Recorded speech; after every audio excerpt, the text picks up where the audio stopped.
നമസ്കാരം. കേരളത്തിൽ നിയമസഭാ തെരഞ്ഞെടുപ്പിന്റെ വോട്ടെണ്ണൽ തീയതി അടുത്തിരിക്കെ രാഷ്ട്രീയ കേന്ദ്രങ്ങളിൽ നെഞ്ചിടിപ്പ് ഏറുകയാണ്. വിവിധ കോണുകളിൽ നിന്നുള്ള പ്രാഥമിക വിലയിരുത്തലുകളും അതോടൊപ്പം തന്നെ രഹസ്യാന്വേഷണ റിപ്പോർട്ടുകളും UDFന് അനുകൂലമായ ഒരു തരംഗം സംസ്ഥാനത്ത് നിലനിൽക്കുന്നുണ്ട് എന്ന സൂചനകളാണ് നൽകുന്നത്. ഭരണവിരുദ്ധ വികാരവും അതോടൊപ്പം തന്നെ ജനങ്ങളുടെ മാറ്റത്തിനായിട്ടുള്ള ഒരു ആഗ്രഹവും പ്രതിഫലിച്ചാൽ 10 വർഷത്തെ ഇടവേളയ്ക്ക് ശേഷം UDF മുന്നണി അധികാരത്തിൽ തിരിച്ചെത്തുമെന്നത് ഏതാണ്ട് ഉറപ്പായ മട്ടിലാണ്.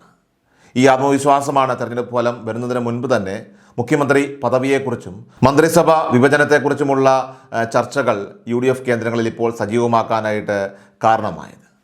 മുൻകാലങ്ങളിൽ നിന്ന് വ്യത്യസ്തമായിട്ട് ഇത്തവണ LDF ക്യാമ്പുകളിൽ അസ്വാഭാവികമായിട്ടുള്ള മൗനം പ്രകടമാകുന്നതും UDFൻ്റെ പ്രതീക്ഷകൾക്ക് ഏറെ കരുത്തു പകരുന്നുണ്ട്. മുഖ്യമന്ത്രി പദവിയിലേക്ക് ആര് വരുമെന്നതാണ് നിലവിലെ രാഷ്ട്രീയ കേരളം ഇപ്പോൾ ഉറ്റുനോക്കുന്ന പ്രധാന ചോദ്യം.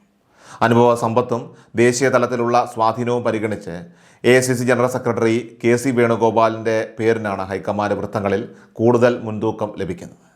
ഘടകകക്ഷികളെ ഒരുമിച്ച് കൊണ്ടുപോകാനുള്ള പക്വതയും ഭരണപരമായിട്ടുള്ള പാഠവും അദ്ദേഹത്തിന് അനുകൂല ഘടകങ്ങളായിട്ട് വിലയിരുത്തപ്പെടുന്നുണ്ട്. എന്നാൽ ഡൽഹിയിലെ രാഷ്ട്രീയ സാഹചര്യങ്ങളൊക്കെ തന്നെ കണക്കിലെടുത്ത് അദ്ദേഹം കേരളത്തിലേക്ക് മടങ്ങാൻ വിമുഖത കാണിച്ചാൽ മാത്രമേ മറ്റുള്ള ആളുകളുടെയൊക്കെ പേരുകൾ പരിഗണിക്കപ്പെടുകയുള്ളൂ. അങ്ങനെയെങ്കിൽ മുൻ പ്രതിപക്ഷ നേതാവ് രമേശ് ചെന്നിത്തലയ്ക്കോ നിലവിലെ പ്രതിപക്ഷ നേതാവ് VD സതീശനോ നറുക്ക് വീണേക്കാം.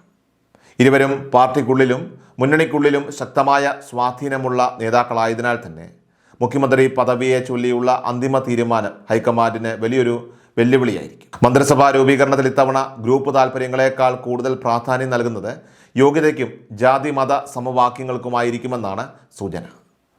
കോൺഗ്രസിന് ലഭിക്കാവുന്ന 11 മന്ത്രിസ്ഥാനങ്ങളിൽ ആരെല്ലാം ഇടം പിടിക്കുമെന്നത് സംബന്ധിച്ച് പ്രാഥമിക പട്ടിക തയ്യാറായി കഴിഞ്ഞു.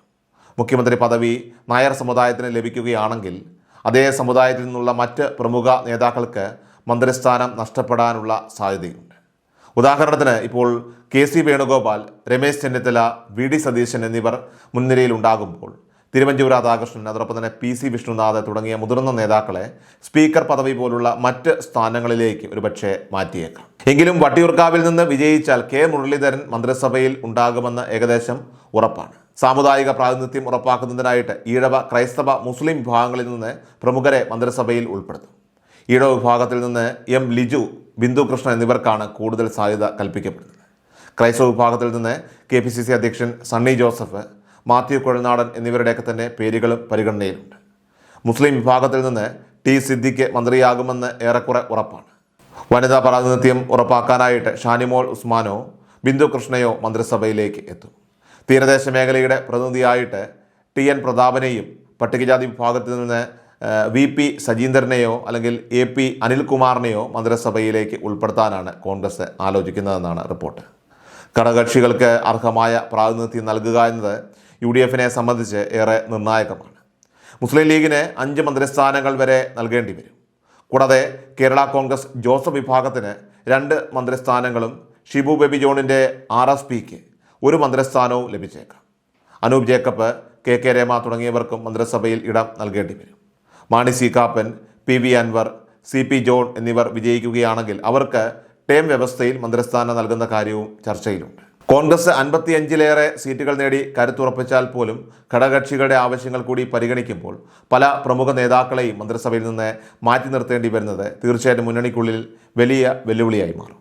മന്ത്രിസഭാ രൂപീകരണവുമായി ബന്ധപ്പെട്ട തുടക്കത്തിൽ ചില അസ്വാരസ്യങ്ങളും അവകാശവാദങ്ങളുമൊക്കെ തന്നെ ഉയരാമെങ്കിൽ പോലും ഹൈക്കമാൻഡിൻ്റെ ഇടപെടലിലൂടെ ഈ പ്രശ്നങ്ങളൊക്കെ തന്നെ പരിഹരിക്കാൻ കഴിയുമെന്നാണ് കോൺഗ്രസ് നേതൃത്വത്തിൻ്റെ വിശ്വാസം. വോട്ടെണ്ണൽ പൂർത്തിയാകുന്നതോടെ AICC പ്രതിനിധികൾ കേരളത്തിലെത്തി ഓരോ ഘടകകക്ഷികളുമായിട്ടും ചർച്ച നടത്തിക്കൊണ്ട് അന്തിമ തീരുമാനമെടുക്കും.